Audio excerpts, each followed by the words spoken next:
The casino chips clattered against the table as Mark tossed them down, his wedding ring glinting under the harsh fluorescent lights.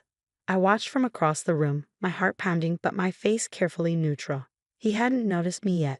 He never noticed much these days, too focused on the promise of his next big win.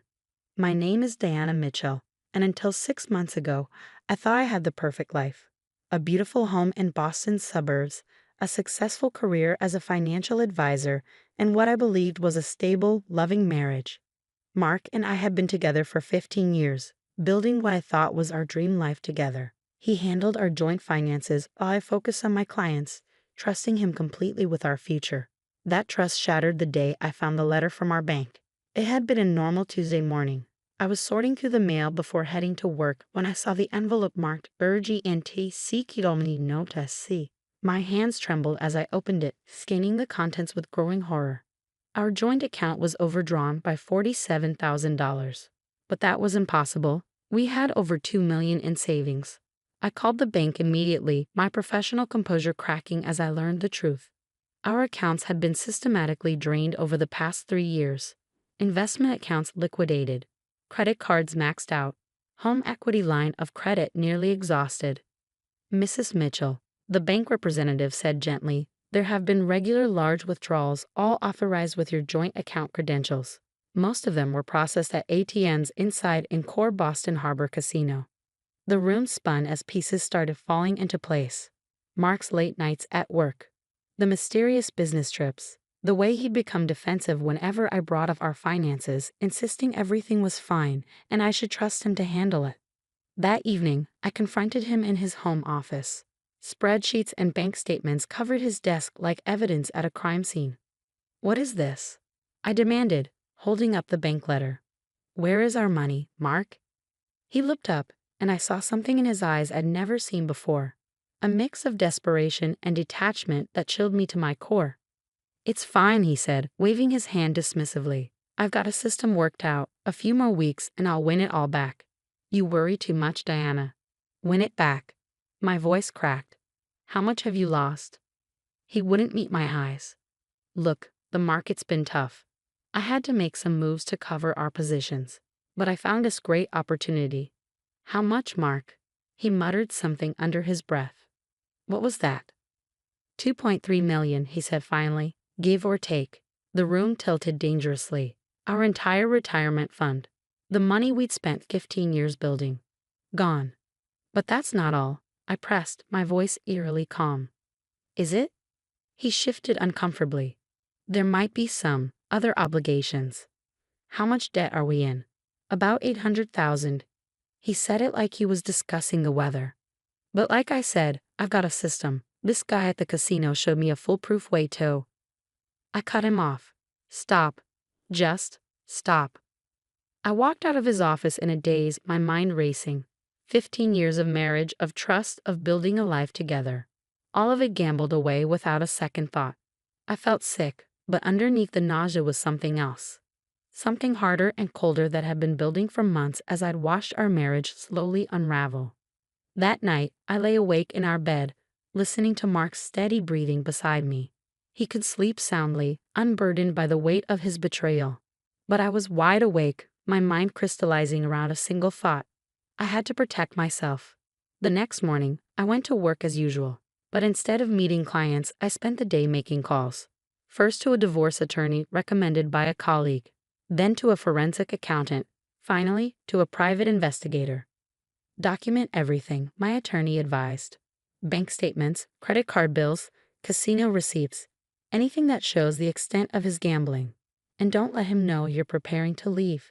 Men like this can become desperate when cornered." For the next 3 months, I played the perfect wife. I smiled and nodded when Mark talked about his system.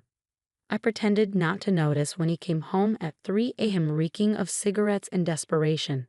I even acted concerned when he asked to borrow money from my personal account for a sure thing. But while he was losing himself in the neon glow of the casino, I was building my case. The private investigator tracked his movements, documenting every visit to the casino, every withdrawal, every loss.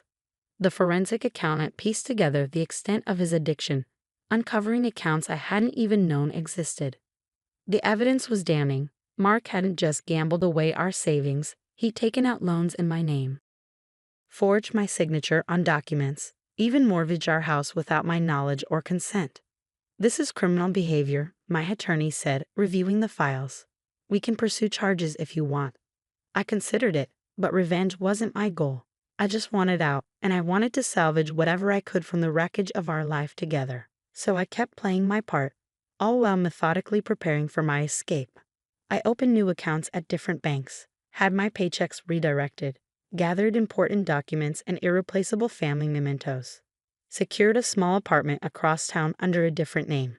Mark noticed nothing, too consumed by his addiction to see what was happening right in front of him. He still came home talking about his latest system, about how he was due for a big win, about how everything would be fine if I just trusted him. The breaking point came sooner than I planned. I caught him in our home office late one night, hunched over my laptop, trying to access my personal accounts. "What are you doing?" I asked from the doorway, making him jump. "Deanna, I was just checking our accounts, making sure everything's in order." "No," I said quietly, "you were trying to steal from me. Again." His face darkened. "I wasn't stealing. I just need a little capital to implement my new strategy. Once I win big." "Stop." My voice was steel. "Just stop lying. To me, to yourself, to everyone." He stood up, his familiar face twisted with desperation. "You don't understand. I'm so close. One big win, and I can fix everything. I just need—" "What you need," I cut him off, "is help. Professional help. But I can't help you, Mark. Not anymore." "Professional help?" Mark scoffed, running his hands through his graying hair. "I don't need help. I need you to trust me." I laughed, a hollow sound that seemed to echo through our too big house. "Trust you? Like I trusted you with our retirement, our house, our entire future." His face darkened. "I made some mistakes, okay? But I can fix this. I just need a little more time, a little more capital." "No." The word came out sharp, final. "I'm done." I pulled an envelope from my purse and placed it on his desk. "These are divorce papers. I've already moved most of my things out." The color drained from his face. "What? You can't? Diana, please. We can work this out." "Can we?" I asked, my voice steady despite my racing heart. "Tell me exactly how we work out the fact that you've gambled away everything we spent 15 years building." He reached for me, but I stepped back. "I know I messed up," he pleaded. "But I love you. Doesn't that count for something?" "Love?" I shook my head. "Love doesn't empty joint accounts without permission. Love doesn't forge signatures or take out secret loans. Love doesn't destroy someone's life and then expect them to stick around for more." "But I've already frozen all our joint accounts," I continued. "My lawyer will be in touch about the division of assets. What's left of them anyway? Don't try to contact me directly." As I turned to leave, he called after me, his voice cracking. "Where will you go?" "Somewhere you can't find me," I replied without looking back. "Somewhere I can start over." The next few weeks were a blur of legal meetings and financial damage control. My attorney worked to protect what assets remained while the forensic accountant continued uncovering the extent of Mark's deception. The numbers were staggering. $2.3 million in gambling losses, $800,000 in debt, multiple maxed-out credit cards, and a second mortgage I'd known nothing about. Mark didn't take it well. He alternated between desperate pleas and angry threats, showing up at my office, bombarding me with calls and texts. I documented everything, building an even stronger case for the divorce. "He's spiraling," my private investigator reported. "Spending more time at the casino, taking bigger risks. You should consider a restraining order." I didn't want it to come to that, but when Mark showed up at my new apartment one night, clearly drunk and demanding money, I had no choice. The police escorted him away, and the next day, I filed for the order. Through it all, I kept working, building my client base and reputation. My colleagues were supportive, many of them having suspected something was wrong long before I did.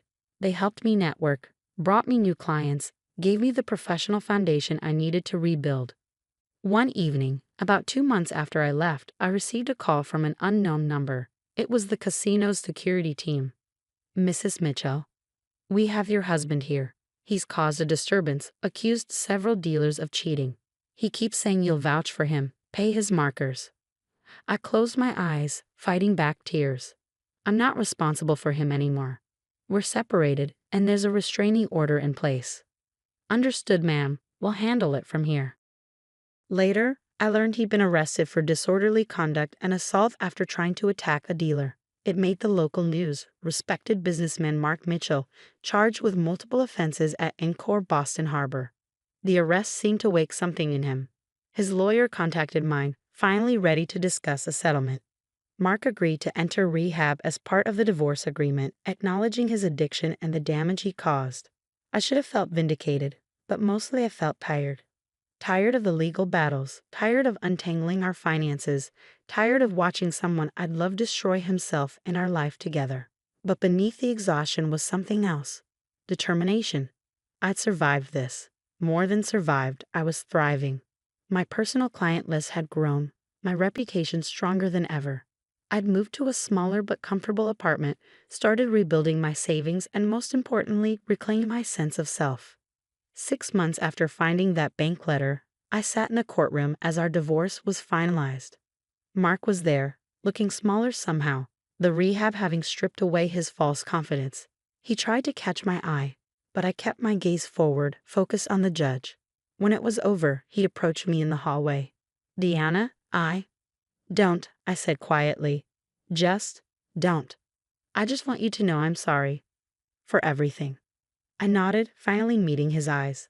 I hope you get better, Mark. I really do. But I can't be part of that journey.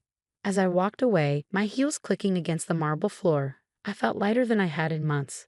The worst was over. Now came the part I'd been planning for, the rebuild. 1 year after the divorce, I sat in my office reviewing a client's portfolio when a familiar name popped up in my email. Mark's sister, Jennifer. I know we haven't spoken since everything happened, her message read. But I thought you should know, Mark's in trouble again. He relapsed after rehab. Borrowed money from Dad's retirement fund. They're about to lose their house. I stared at the screen, a mixture of emotions washing over me. Mark's parents had always been kind to me, treating me like their own daughter. The thought of them losing everything because of their son's addiction made my stomach turn. I'm not asking you to help, Jennifer continued. God knows you've been through enough. I just thought you deserved to know, since Dad listed you as his financial advisor years ago and never changed it. I leaned back in my chair, thinking about the man who had welcomed me into his family, who had taught me to fish on summer weekends, whose wife had shared secret family recipes with me over countless Sunday dinners. They didn't deserve this. After a moment's hesitation, I picked up my phone and dialed Jennifer's number. Tell me everything, I said when she answered. The story was grimly familiar. After rehab, Mark had stayed clean for a few months, found a job at a small accounting firm. But the addiction pulled him back, and this time, with his own assets gone and my financial guardrails no longer in place, he turned to his parents. He told them he needed money for a business opportunity, Jennifer explained, her voice tight with anger. Dad trusted him, gave him access to their accounts. By the time they realized what was happening. How much? I asked, already pulling up their file on my computer. Almost everything. Their savings, their investments. Dad even took out a second mortgage because Mark convinced him the returns would be worth it. I closed my eyes, remembering how easily Mark could persuade people when he wanted something. His charm had fooled me for years. Of course, his own parents would be even more susceptible. Send me all the paperwork, I said. Bank statements, loan documents, everything. And don't let them sign anything else. Over the next few weeks, I worked overtime, examining every transaction, every document, every possible angle. I reached out to colleagues in elder law, consulted with fraud specialists, built a case showing how Mark had manipulated his parents. The banks were surprisingly cooperative once I presented evidence of financial exploitation of seniors. The second mortgage was invalidated due to questionable circumstances. Investment firms reversed some transactions after we proved Mark had misrepresented himself. It wasn't a complete recovery, but it was enough to save their house, to preserve some dignity in their retirement. Throughout it all, I never spoke directly to Mark or his parents. Everything went through Jennifer or the lawyers. But one evening, as I was leaving my office, I found Mark's mother waiting by my car. Deanna, she said softly, her face lined with grief and gratitude. Jennifer told us what you did. Mrs. Mitchell. Please, she interrupted, stepping closer. Let me say this. We failed you. We should have seen what Mark was doing, should have supported you when everything fell apart.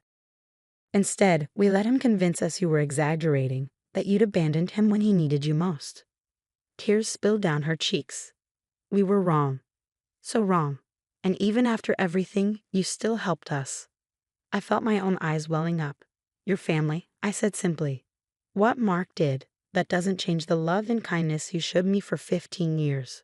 She hugged me then, and for a moment I let myself remember the warmth of Sunday dinners, of family holidays, of belonging. He's agreed to long-term treatment, she said as she pulled away.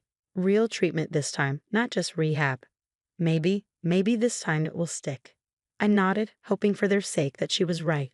Today, 2 years after finding that bank letter, my life looks very different. I've built a successful practice specializing in financial recovery and protection for families affected by addiction. Many clients come to me through Jennifer, who now runs a support group for families of gambling addicts. I still think about Mark sometimes, wonder if he's finally found his way to recovery. Jennifer keeps me updated. He's still in treatment, taking it seriously this time. His parents visit him regularly but maintain strict financial boundaries. Last week, I received a letter from him. I recognized his handwriting on the envelope but didn't open it immediately. When I finally did, I found 12 pages of apology, taking responsibility for every lie, every betrayal, every moment of trust broken. You saved our family twice, he wrote. Once by leaving, forcing me to face what I'd become, and again by helping Mom and Dad when you had every right to turn away. I don't expect forgiveness, and I'm not asking to be part of your life again. I just want you to know that I understand now. I understand everything. I filed the letter away in my desk drawer, next to the final divorce papers. It didn't change anything, couldn't change anything, but it felt like closing a chapter that had been left unfinished. Sometimes clients ask me how I can do this work, how I can immerse myself in stories of addiction and betrayal day after day. I tell them the truth, that understanding financial trauma from both sides, as a professional and as a survivor, gives me a unique perspective. That helping others protect themselves and rebuild their lives helps give meaning to my own experience. The money Mark gambled away is gone, but I've rebuilt my savings, my career, my life. More importantly, I've rebuilt my trust in myself. I know now that I'm stronger than I ever imagined, capable of not just surviving betrayal but of turning that pain into purpose. Last Sunday, I had dinner with Mark's parents and Jennifer. We didn't talk about Mark or the past. Instead, we shared a meal, told old stories, and enjoyed being family in a different, perhaps more honest way than before. As I drove home that night, I thought about how life's biggest betrayals can sometimes lead us exactly where we need to be. I'm not grateful for what Mark did. I'll never be grateful for that kind of betrayal, but I'm proud of who I've become because of it. A few days ago, a new client sat in my office, tears streaming down her face as she described discovering her husband's gambling addiction. She looked broken, lost, just like I had been 2 years ago. I don't know how to start over, she whispered. I reached across the desk and took her hand. Let me help you, I said. I know exactly where to begin.